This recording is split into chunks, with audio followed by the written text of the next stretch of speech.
आज मैं आपको एक ऐसे पोएट से मिलवाना या उनकी जानकारी देना चाहता हूँ, जिन्होंने सिर्फ कविता नहीं लिखी, बल्कि उन्होंने अपनी पूरी ज़िंदगी को एक कविता ही बना दिया था। उनका नाम फ़र्रुख फर्रुखज़ाद था। मैं इनकी शुरुआत एक लाइन से करूँगा, इनकी एक पोएम की स्टार्टिंग लाइन से। मैंने गुनाह से भरा एक पाप बहुत खुशी से किया है। ये लाइन उस समय ईरान की एक कविता नहीं थी, बल्कि एक ब्लास्ट या फिर एक अटैक की तरह थी। इसमें एक औरत अपनी इच्छाओं, अपने प्यार और अपनी एजेंसी के बारे में खुलकर लिख रही थी। इसी वजह से ईरान की मेल डोमिनेटिंग सोसाइटी और रिलीजियस बाउंड्री वाली सोसाइटी ने फर्रुख को बहुत परेशानियों का सामना करना पड़ा था। क्योंकि फर्रुख की कहानी सिर्फ एक पोएट की कहानी नहीं थी, बल्कि एक ऐसी लड़की की कहानी है जिसने अब समय के साथ नियमों को चैलेंज किया था। अब मेरा एक छोटा सा सवाल आप सभी से।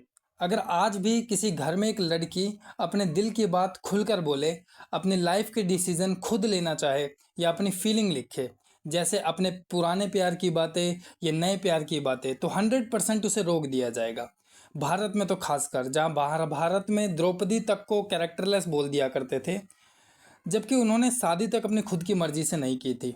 और आज के समय में कोई भी लड़की इस तरीके से पोएम लिखे तो उसे आज भी बहुत मुश्किलों का सामना करना पड़ सकता है। अब आप इस बात को इमेजिन करो कि 1950 के दशक में ईरान की बात है, जहां सोसाइटी और भी ज़्यादा कंजर्वेटिव थी। इवन मुस्लिम सोसाइटी, खासकर जो फीमेल को बिना हिजाब के बाहर निकलने तक की परमिशन नहीं देती थी। तब भी एक यंग लड़की ने कहा कि मैं वही लिखूंगी जो मैं महसूस करती हूँ। तो अब हम फर्रुख के बचपन और उसकी फैमिली के बारे में जान लेते हैं। फर्रुख का जन्म 1935 में ईरान की राजधानी तेहरान में हुआ था। उनके फादर मिलिट्री के ऑफिसर थे। उनकी फैमिली में डिसिप्लिन बहुत था, लेकिन फर्रुख का मन रूल से ज़्यादा इमेजिनेशन में रहता था। बचपन से ही उनको ड्राइंग, पेंटिंग और पोइट्री का बहुत ज़्यादा शौक था। कुछ लोग दुनिया को शब्दों की सोच से बदलना चाहते हैं, तो फर्रुख उन्हीं लोगों में से एक थी। तो अब हम फर्रुख की शादी और उनके ज़िंदगी के टर्निंग पॉइंट की बात करेंगे। सिर्फ 16 साल की उम्र में इनकी शादी हो गई थी। एक बेटा भी हुआ उनके पति के साथ, जिनका नाम परवेश पौर था, जिनकी उम्र 32 साल थी। यानी फर्रुख की उम्र से दुगनी उम्र के व्यक्ति के साथ उनकी शादी हो गई थी। उनके बेटे का नाम कामरान था। बेटे के जन्म के समय उनकी उम्र 17 साल भी नहीं थी। शादी जो उनके लिए एक रेस्ट्रिक्शन होनी चाहिए थी, वो उनको एक अजीब तरीके की आज़ादी दे देती है, क्योंकि पिता के घर में उनके ज़्यादा रेस्ट्रिक्शन थी। शादी और बच्चे के बाद फर्रुख अपनी कविताओं को पब्लिश कराने के लिए एडिटर और पब्लिशर से मिलने भी लगती हैं।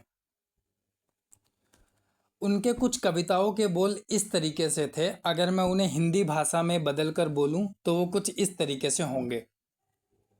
मैं नहीं पछताती। क्या तुमने देखा किस तरीके से मेरी चमड़ी फट रही है? कैसे मेरी छाती की नीली सिराहों में दूध बनता है? किस तरह मेरे काम ना करने वाले निष्क्रिय यौन अंगों में खून दौड़ता है? ये कविता पब्लिश हो जाती है, जिससे उनको बहुत बेइज्जत किया जाने लगा।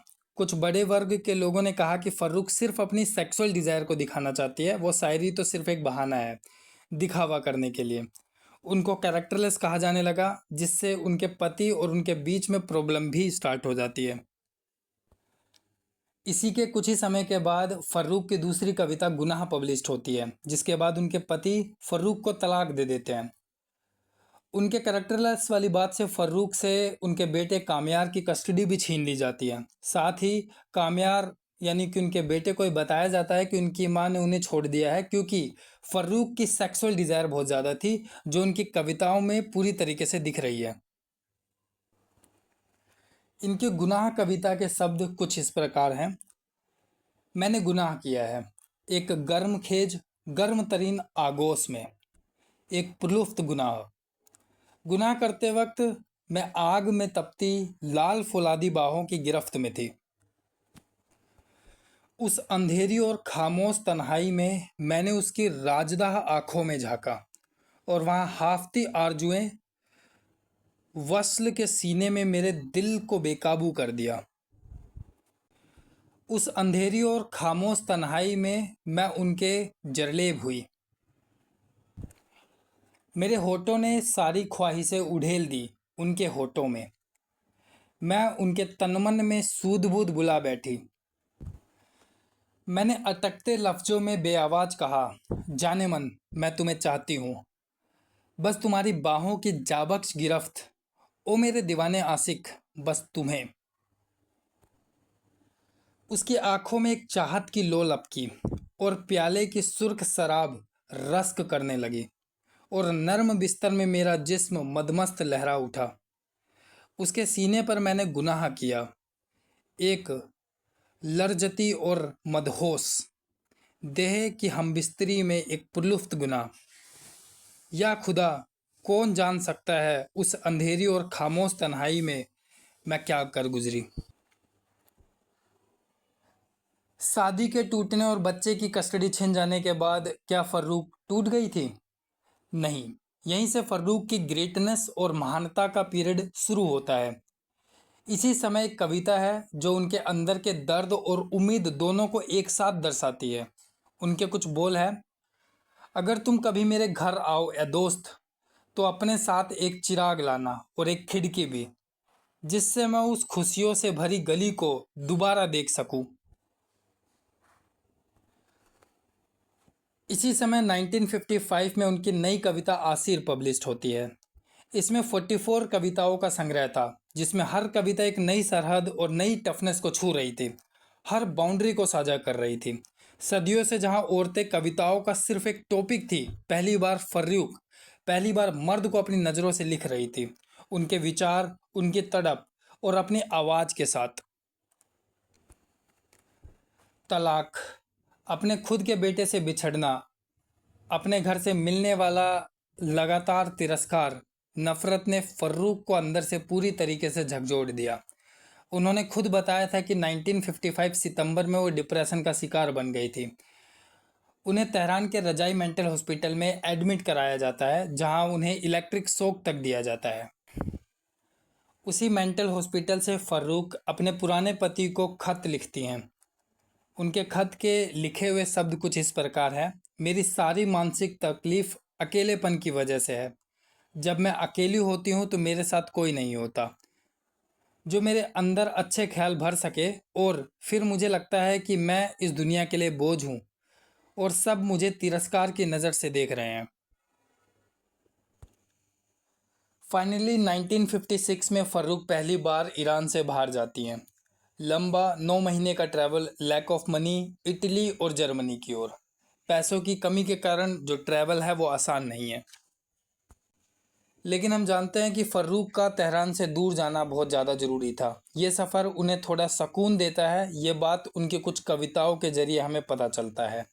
द वाइंड विल कैरी अस से हम ये अंदाज़ा लगा सकते हैं कि उन्हें थोड़ा सा सुकून मिलता है अपनी ज़िंदगी से। द वाइंड विल कैरी अस मतलब हवा हमें बहा ले जाएगी। इस पोएम के कुछ शब्द इस तरीके से हैं, हवा हमें बहा ले जाएगी, हवा हमें बहा ले जाएगी, वो देख रही है तुम्हें और मुझे, ए तुम सर से पाँव में डूबी हुई हरियाली की तरह, अपने हाथ में जलती हुई यादों की तरह, मेरे इश्क में भीगे हाथों में रख दो, और अपने होठ एक गर्म जिंदा एहसास की तरह मेरे मोहब्बत से भरे होठों की नरमी के हवाले कर दो। हवा हमें बहा ले जाएगी, हवा हमें बहा ले जाएगी। इसके बाद उनके दूसरे और तीसरे काव्य संग्रह यानी कविता का जो संग्रह है वो पब्लिश हो जाता है। इसी समय उनकी बहुत फेमस रिबिलियंस पोएम पब्लिश हुई, जिसका नाम द वॉल रिबिलियंस। अब उनकी शायरी और जो कविता है वो पूरी तरीके से बदल चुकी है। अब फर्रुख इश्क और जिस्म की बात नहीं कर रही है, अब फर्रुख उस कैद की बात कर रही है जिसने समाज के नियमों को जकड़ा हुआ है। इसी समय उनके जीवन में एक और आदमी की एंट्री होती है जिनका नाम है इब्राहिम गुलिस्तान। इसके बाद 1958 में तेहरान के ध्रुव इलाके में बुरहान फिल्म स्टूडियो में वे एक असिस्टेंट के तौर पर काम करना शुरू कर देती है। यहीं पर उनकी मुलाकात फिल्म मेकर और राइटर जिनका नाम इब्राहिम गुलिस्तान था उनसे मुलाकात हो जाती है। ये मुलाकात एक रिश्ते में बदल जाती है। ये रिश्ता जो उनके आखिरी समय तक यानी कि मौत तक चलता है। इब्राहिम गुलिस्तान ऑलरेडी मैरिड थे। ये बात फर्रुख और उनकी वाइफ दोनों को ही पता थी।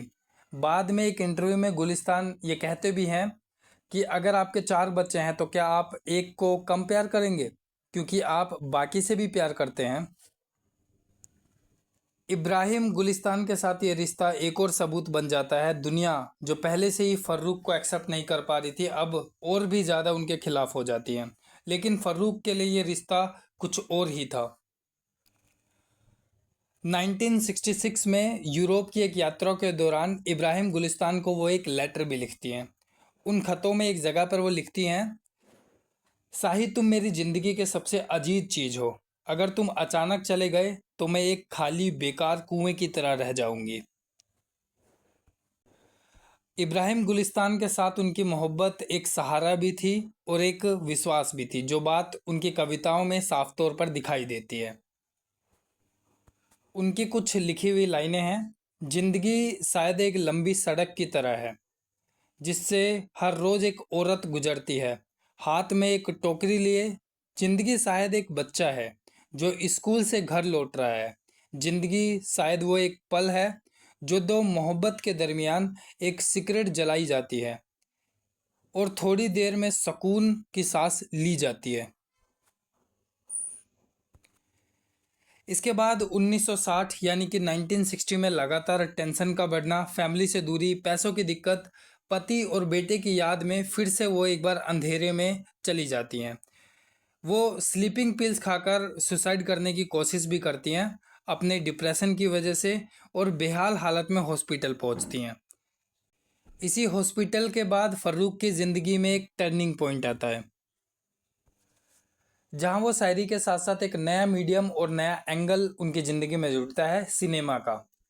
वो एक लेबोरेटरी जाती है जहां उन्हें फिल्म मेकिंग सीखने का मौका मिलता है। वहां से लौटकर वह ए फायर नाम की मूवी को एडिट करती है, जो एक ट्रेन में लगी आग के बारे में बताती है, जो 1961 में रिलीज होती है और उसे बहुत ज़्यादा पसंद किया जाता है।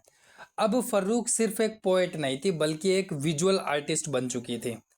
1962 में फर्रुख अपना सबसे बेहतरीन काम को करती हैं जब वह अपने कुछ लोगों के साथ लेप्रोसी आश्रम में एंट्री करती हैं। 12 दिनों की मेहनत के बाद एक डॉक्यूमेंट्री बनाती है जिसका नाम था द हाउस इज़ ब्लैक। ये डॉक्यूमेंट्री बीमारी पर नहीं बल्कि उन लोगों पर थी जिन्हें समाज ने बेकार मान लिया था। उन बच्चों की ज़िंदगी, उनका दर्द, उनकी खामोशी को कुछ हद तक कम करने के लिए फर्रुख एक बच्चे हुसैन मंसूरी को अपने साथ तेहरान ले आती है, यानी कि अडॉप्ट कर लेती है उसके माता पिता की मंजूरी को लेकर। एक बच्चा जो पहले समाज से एकदम हट चुका था, अब वो समाज का हिस्सा बन चुका है फर्रुख की दरिया दिली के कारण। 1963 में ये film the house is black German में ओपन डॉक्यूमेंट्री में बेस्ट डॉक्यूमेंट्री का अवार्ड विन करती है। पहली बार फर्रुख को अब एक सीरियस यानी कि गंभीर फिल्म मेकर के रूप में देखा जाने लगा था। 1964 में उनकी बुक रिबॉर्न पब्लिश होती है। अब फर्रुख को एक पोएट नहीं थी बल्कि एक मॉडर्न पर्शियन पोएट की सबसे बड़ी आवाज़ों में उन्हें गिना जाने लगा था। 1966 में वो लंदन जाती है, वहाँ वो अपने फिल्म मेकिंग की स्टडी को पूरा करती हैं। फिर वापसी में इटली में एक फिल्म फेस्टिवल में उन्हें एक एस्ट्रोलॉजर कहती हैं कि तुम एक आदमी से बहुत मोहब्बत करती हो और तुम्हारे सामने एक खूनी इंसिडेंट होने वाला है। तो फर्रुख अब इब्राहिम गुलिस्तान के लिए काफ़ी ज़्यादा डरने लगती हैं। वह अपनी बहन से कहती हैं कि अगर इब्राहिम गुलिस्तान के साथ कुछ हुआ तो वो खुद को ख़त्म कर देंगी। ये दर्शाता है कि वो इब्राहिम गुलिस्तान से कितनी मोहब्बत किया करती थी। इसके बाद 14 फरवरी 1967 यानी कि 14 फरवरी 1967 में फ़र्रुख अपनी माँ से मिलने के लिए जाती है। कुछ समय बिताने के बाद फ़र्रुख वहाँ से निकल जाती है खुदा की मर्जी बताकर। रास्ते में एक स्कूल वैन से उनकी जिप्सी का जो बैलेंस है वो बिगड़ जाता है, जिसके कारण उनका एक्सीडेंट हो जाता है। उनका सर सड़क पे जाकर लग जाता है जिसके कारण उनकी मौत हो जाती है और 32 साल की ही उम्र में वो अपनी ज़िंदगी को खो बैठती हैं। मरने के बाद भी समाज ने उन्हें एक्सेप्ट नहीं किया। कोई बड़ा धर्मगुरु उनके जनाजे के लिए नमाज पढ़ने के लिए तैयार नहीं था। वजह वही थी उनकी राइटिंग स्किल। उनका शरीर 2-3 दिन तक मुर्दा घर में पड़ा रहा। जैसे वो लड़की जिंदगी में ठुकराई गई थी, वैसे ही मौत में भी। लेकिन फर्रुख के दोस्तों और उनके पहचानने वालों के कहने पर एक मौलवी आगे आए और उन्होंने उनके जनाजे पर नमाज पढ़ी। So let us believe in beginning of the cold season, जो इनकी एक लास्ट पोएम थी। और इनके जो शब्द हैं वो कुछ यूं हैं।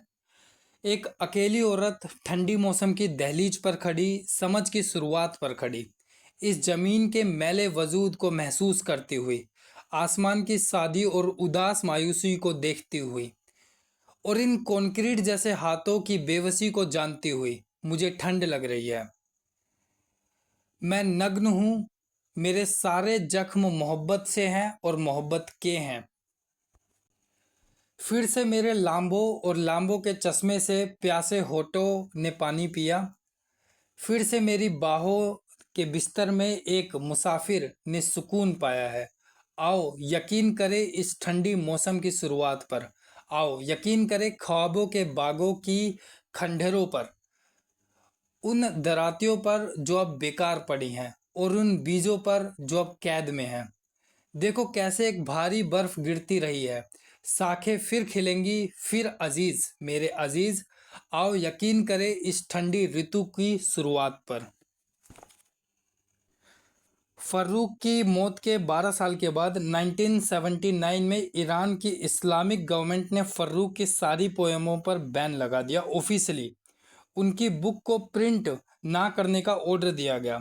फिर भी उनके पब्लिशर ने उनके काम को प्रिंट करना बंद नहीं किया। ईरान गवर्नमेंट का जो ऑर्डर था उसे नहीं माना, तो उनकी प्रिंटिंग प्रेस को जला दिया गया। वहीं पर फर्रुख की सारी किताबें और उनकी पोएम का जो कलेक्शन था वो जला दिया गया। फिर भी उनका काम भुलाया नहीं गया। आज भी फेमिनिज्म के सबसे बड़े चेहरों में एक चेहरा फर्रुख फर्रुखजाद का है, जिन्होंने ईरान को एक नई पहचान दी फेमिनिज्म के नाम पे।